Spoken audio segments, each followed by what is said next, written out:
बागेश्वर से इस वक्त की एक बड़ी और चौंकाने वाली खबर सामने आ रही है। नगल के तहसील रोड पर स्थित होटल विवेक और दीप पैलेस को लेकर एक कथित ऑडियो सोशल मीडिया पर तेजी से वायरल हो रहा है। इस ऑडियो के सामने आने के बाद पूरे इलाके में चर्चा का माहौल बन गया है।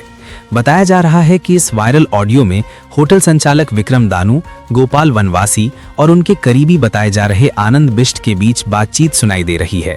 दावा किया जा रहा है कि ये बातचीत एक वाहन के अंदर रिकॉर्ड की गई थी।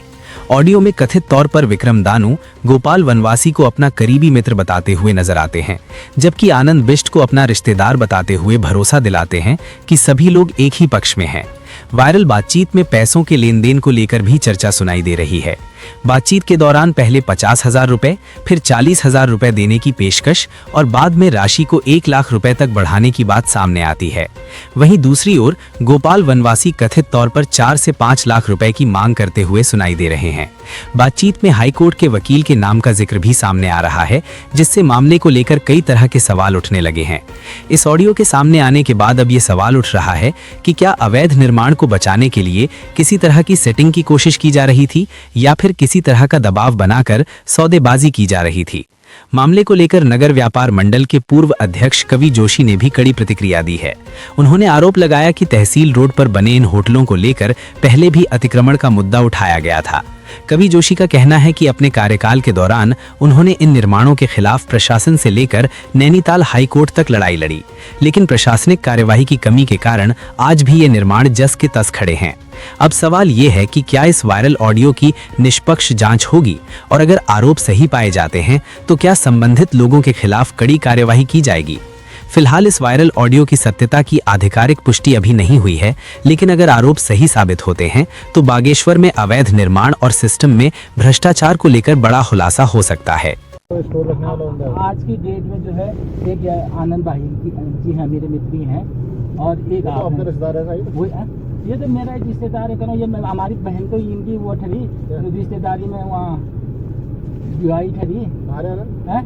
वो नहीं थे अलगानी, वो जगदीश बाबू वो नहीं थे हैं। अच्छा, हमारे तो खासी है यहाँ बुला रहे थे आपको। एक्चुअली में दीप पैलेस का ड्रॉप बॉक्स है, वो सीधे रोक दिया था हमने, ड्रॉप बॉक्स में ही पड़ा है। वो भी क्या करते एक बार यहाँ तो हमको मिला करके तो क्या रास्ता करें बताओ, आप भी बताओ। अब ड्रॉप बॉक्स में रुका है तब से, अब तो उनके ऊपर भी बात आएगी करके कर्मचारी की भी वाट लगने वाली है। यार मैंने आनंद भाई देखो, हम लोग 3 लोग हैं नहीं। भाई साहब ने बोले यार 50 की बात हुई थी, दर्ज हुई थी, आपके सामने की बात है नहीं। और फिर मैंने कहा हाथ पैर जोड़े, मैंने कहा 40 आपको देते हैं, मेरे को तो ज़्यादा परेशानी हुई है, बाद में हम लोग कर लेंगे है नहीं। ये तो बात हुई थी। आप और नहीं, आपने मेरे हाथ तो आपको तो पता था ना। मुझे मालूम नहीं था इसका। विवेक भी आई का ऐसे, जबकि नाम थोड़ी लिखा है उसमें, खाली दीप पैलेस लिखा हुआ है, नाम आपका थोड़ा लिखा था। अब जो भी है ना, अब मैं ज़्यादा तो कुछ नहीं कहूँगा राजू भाई। ये है कि मैं वही आपको सब जो दे रखा है उसके ऊपर लगा लो करके एक के आसपास का मैं आपका कर देता हूँ। आप होटल से आपको जो समझाओ, एक नहीं आप 4-5 के आसपास कर दो। अरे यार मेरे तो कुछ है ही नहीं ना। अरे मेरा तो कुछ है, मैं तो लोन से डूबा पड़ा हूँ। मेरे तो होटल का ही खत्म हो रहा है ना ड्रामा है नहीं कि नहीं है मेरे पास ऐसी कंडीशन में नहीं है मेरा ना। वकील मांग रहा है साहब। अरे मेरे से तो आपसे मिलाओ कह रहा है। अरे हमने तो अपना हाथ काट के दे दिया, एफिडेविट बना के साइन करके दे दिया हमने। यार भाई साहब क्या बताऊं, मुझे क्या पता चला दीप पैलेस का भी ऐसा लफड़ा है। अरे मुझे ऐसा होता तो मैं खुद ही वो करता ना आपसे। यार कोई नहीं दिखेगा, कोई दिखेगा और भगवान यार मेरे लिए साला सिर्फ है ना साला।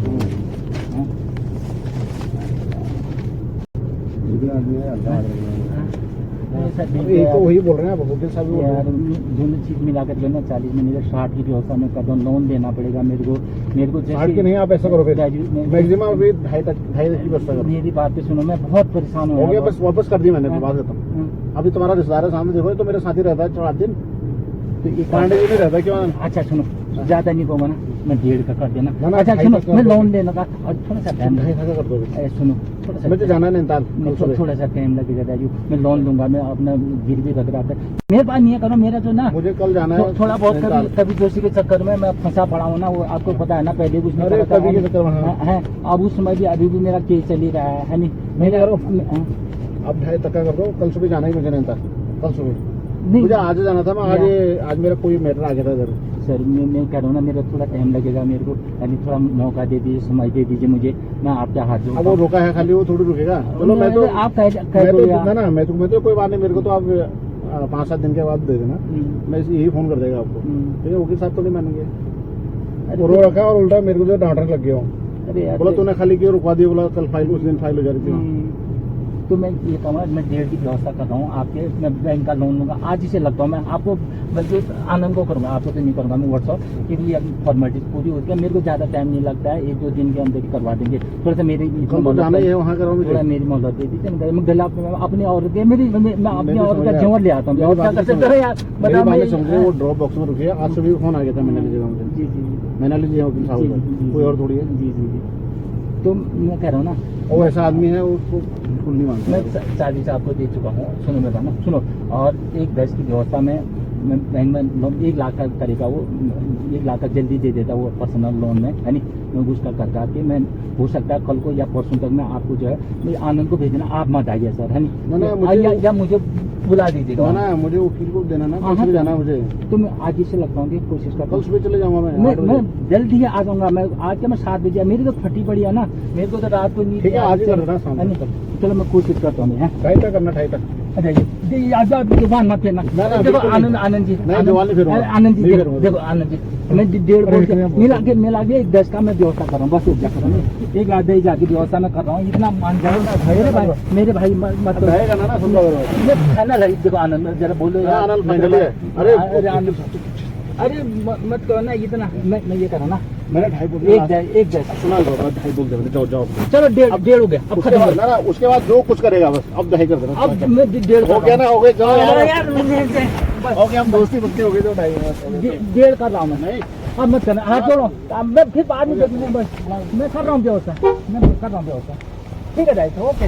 बागेश्वर में जो तथाकथित विशाल मेगा मॉल है, उस मामले को लेकर जब मैंने वर्तमान में जब अध्यक्ष था व्यापार संघ का, तब हम हाईकोर्ट उच्च न्यायालय की शरण में गए थे, जिसमें पूर्ण रूप से जो भूमि पे वो बिल्डिंग बनाई गई है वो PWD की भूमि है, उसमें साफ है।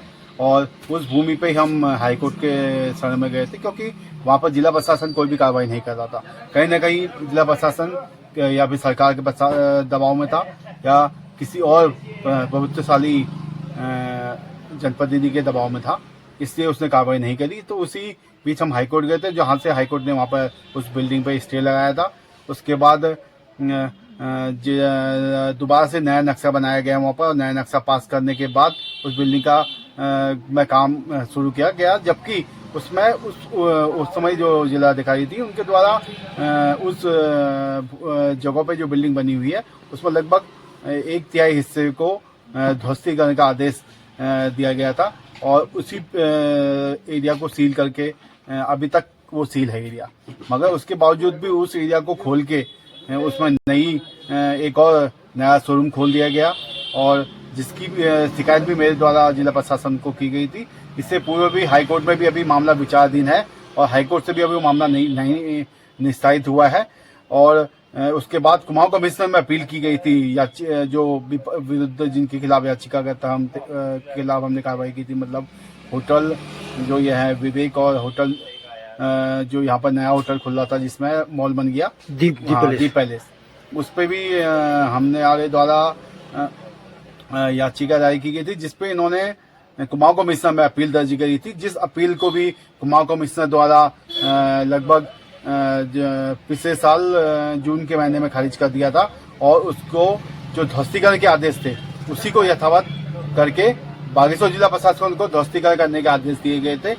और अभी तक 1 साल पूरा होने को आ गया है, ना उस पर ध्वस्तीकरण हुआ है, उल्टा उस प्रॉपर्टी पे जिस एरिया को ध्वस्तीकरण के आदेश थे उसमें भी निजी व्यावसायिक दुकान खोल दी गई है। और प्रशासन को लिखित रूप से जो वर्तमान में अभी यहाँ पर जिलाधिकारी महोदय हैं, अपर जिलाधिकारी महोदय हैं, SDM महोदय हैं, और जितने भी जिला विकास प्राधिकरण में अध्यक्षीय अभियंता और ये लोग AE और JE लोग हैं, उन सब को लिखित रूप से और मौखिक रूप से और व्हाट्सएप के द्वारा भी मेरे द्वारा उनको सूचित किया गया था कि भैया आपके द्वारा आंख बंद करके एक अवैध अतिक्रमण पर कार्रवाई न करने के बजाय उसको बढ़ावा देकर उसको सही दिया जा रहा है। अब तत्काल इस पे कार्रवाई करके इस काम को रुकवाएं, मगर उसके बावजूद भी कोई कार्रवाई नहीं हुई।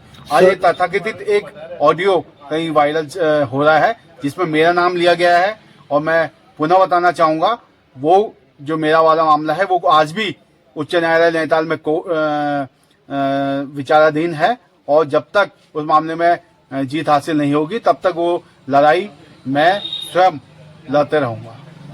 मामला आया है बेहद शर्मिंदा करने वाली बातें हैं, और ऐसी अगर मामला सामने आ रहा है तो बहुत ही गंभीर मामला है। और दूसरी बात यह है कि कहीं ना कहीं जो व्यक्ति खुद सौदागाजी करने वहां पर गया है अपनी प्रॉपर्टी को बचाने के लिए, इससे साफ साफ यहाँ पर स्पष्ट होता है कि कहीं ना कहीं वो सभी बिल्डिंगें 3 के 3 बिल्डिंग जो इनके द्वारा निर्मित की गई है उन सभी में अतिक्रमण का मामला है, वो अवैध रूप से बनाई गई है, तभी कहीं ना कहीं झुकने में ये सौदेबाजी वाला मामला सामने